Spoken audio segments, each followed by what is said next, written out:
My days. This stuff is crazy. People are sprinting.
For now, all is at rest at the Vatican.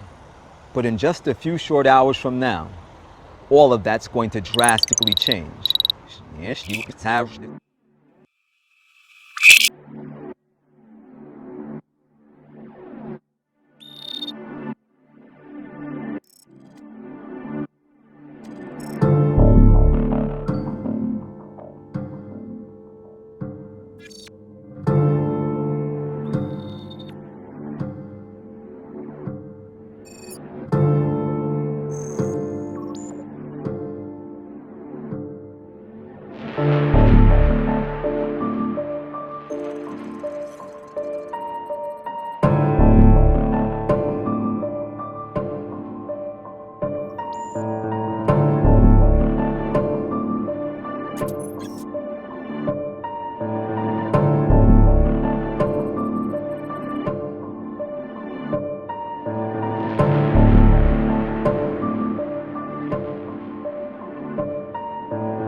Because shortly from now, St. Peter's Square is going to be animated with thousands of individuals from all over the world. I'm talking about Catholics and non-Catholics alike. And for some of the people that will be attending this event, it will be somewhat of a capstone to a lifelong spiritual journey that they've been on, and that's no doubt. But for the majority, and I'm talking about the majority, this event is going to be nothing more than an opportunity for them to gather with thousands of people from every nation, from every kindred and every tongue and every people, and focus their attention right there. And they'll all be focusing their attention right there in hopes that they might catch even but a short glimpse of the world's very first rock star pontiff. I'm talking about Padre Mario Bergoglio, the man whom the world better knows as Pope Francis, the very first Jesuit Pope of the Roman Catholic Church. But did you know that there was a time not too long ago that a pope wouldn't even step foot out into the precincts of St. Peter's Square, let alone step out onto the balcony of the Vatican Basilica? And if you find that little soundbite interesting, then wait until you find out the reason why.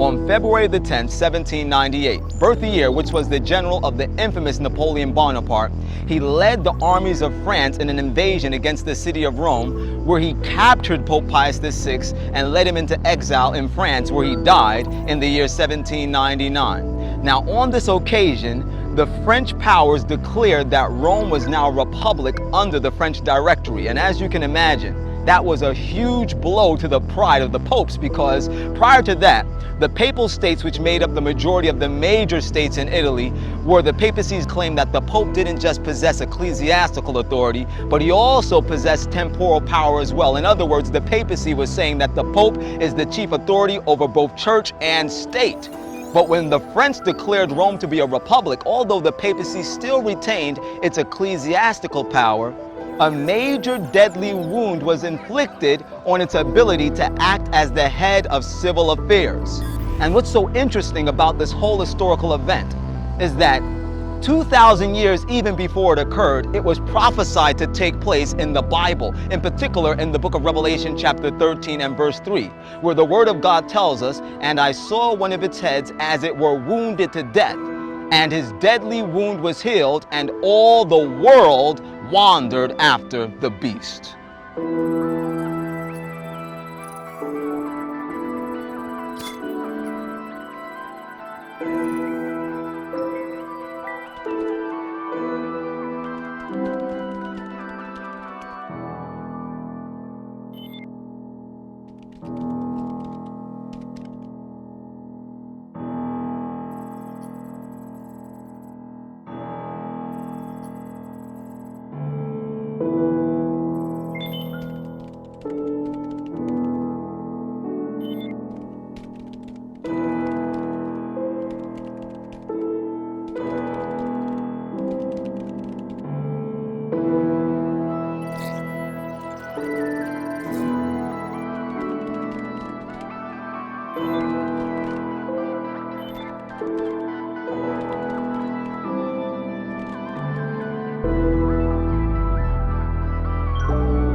Now, if I was to tell the majority of you out there that the papacy is a very controversial institution, the majority of you out there wouldn't even believe what I'm talking about. And this is simply because within today's secular society, people aren't really familiar with the sordid past of the papacy.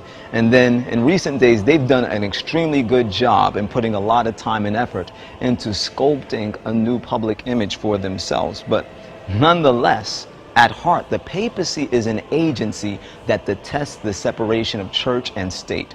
For instance, in the year 1905, the French made a law that made the separation of church and state a reality within society. And in protest against that, Pope Pius X released an encyclical entitled Vehemiter Nos, which means our passion, or we feel very strongly about this. And in that encyclical, he stated that not only is the idea of separation of church and state a false thesis, but he called it a pestilential error.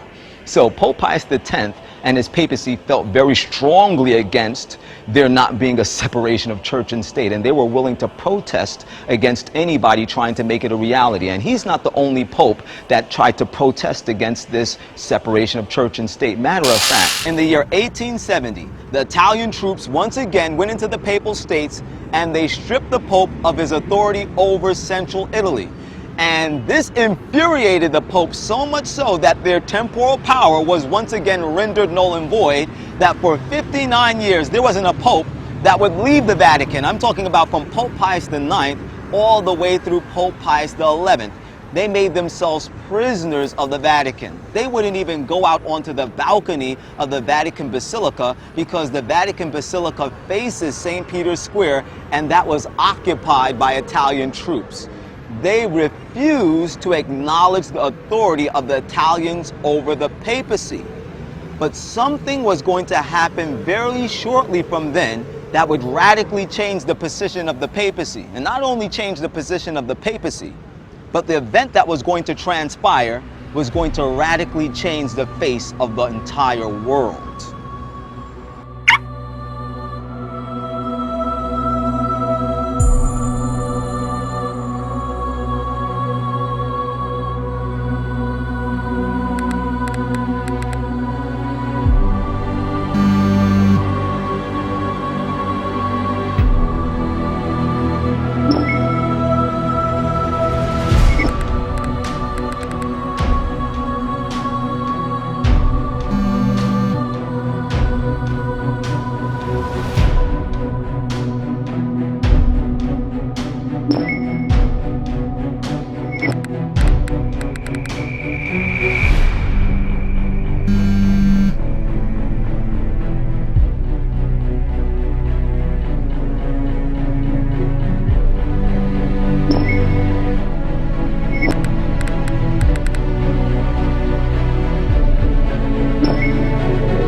On February 11, 1929, General Mussolini and Cardinal Gasparri came together inside of this building. It's called the Lateran Palace, and they signed a very important document which came to be known as the Lateran Treaty. Now, what the Lateran Treaty effectively did for the papacy was restore to it the sovereign power that it was drooling for.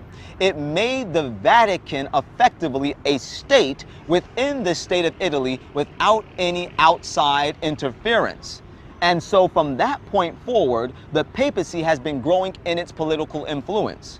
5 months after the Lateran Treaty was signed, the Pope once again stepped foot outside of the Vatican onto the balcony of the Vatican Basilica. And although this was a very simple gesture, it was a very profound political statement that he was making. Because in this one gesture, the Pope was letting the world know he refuses to be looked upon as simply the pastor to the kings of the earth, but rather he must be acknowledged by the nations of this earth as a king of his own right. And you have to wonder why all of the prime ministers and presidents and even kings of the earth would come from north, south, east, and west to come and pay homage, reverential homage at that, to a king whose government only occupies maybe a little bit more than 100 acres.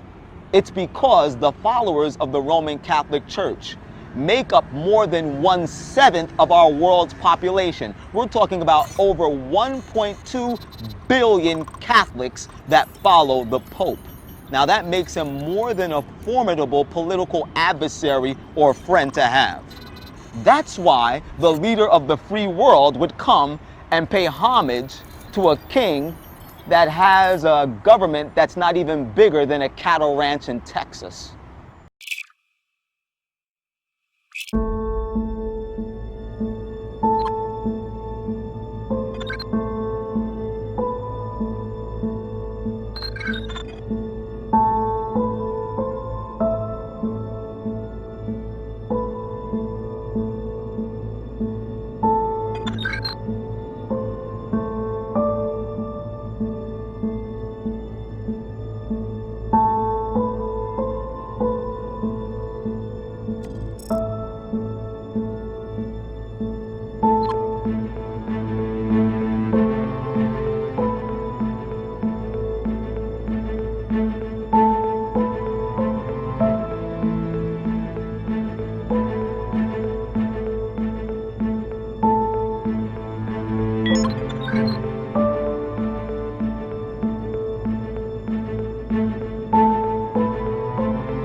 Now that you're a little bit more familiar with the sordid history of the papacy, it should be easier for you to understand why the whole world was shocked on February 11th of 2013 when Pope Benedict XVI just decided out of nowhere to resign his position as the Pope. He was the very first Pope to do so in over 600 years, a dramatic move that made history. But it also opened the floodgates for a very important historic move to take place at the Vatican. Because as a result of his resignation, they set up the very first Jesuit Pope of the Roman Catholic Church. I'm talking about Padre Mario Bergoglio, Pope Francis.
Now I want you to think, out of all of the dates that Pope Benedict XVI could have chosen to surprise the world with his resignation, why do you think that he chose February the 11th, a date that just seems to harmonize perfectly with the majority of the historic events that are associated with the papacy's conquest to maintain their authority over both church and state?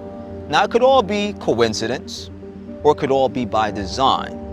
Do you think maybe that the resignation of Pope Benedict XVI was really the papacy beginning a new phase in their attempt to grab within their hands temporal and ecclesiastical power and unite them the same way they did from 538 AD all the way through 1798 AD when they ruled over the then known world? Could it be possible? Well, ladies and gentlemen, guessing isn't going to give you the answer.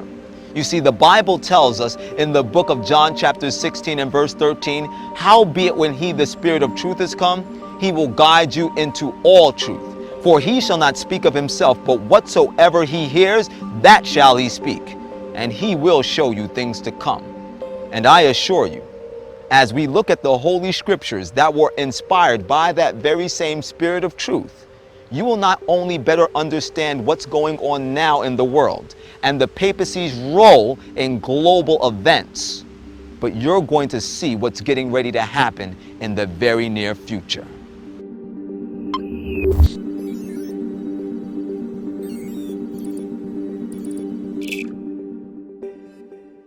So today I'm going inside of the Vatican, and Pope Francis is scheduled to come out at the St. Peter's Square, so anything can happen today. I may get picked up by the Vatican police, might not make it back home, but this is my job. I've got to make sure that everybody knows the truth. And trust me, when I get done here, I'm gonna make sure that everybody knows the truth.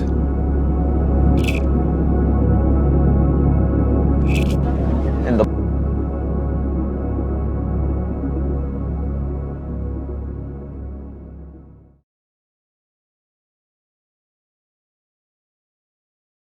sand of the sea, and I saw a beast rising up out of the sea, having 7 heads and 10 horns, and upon its horns 10 crowns, and upon its heads the names of blasphemy.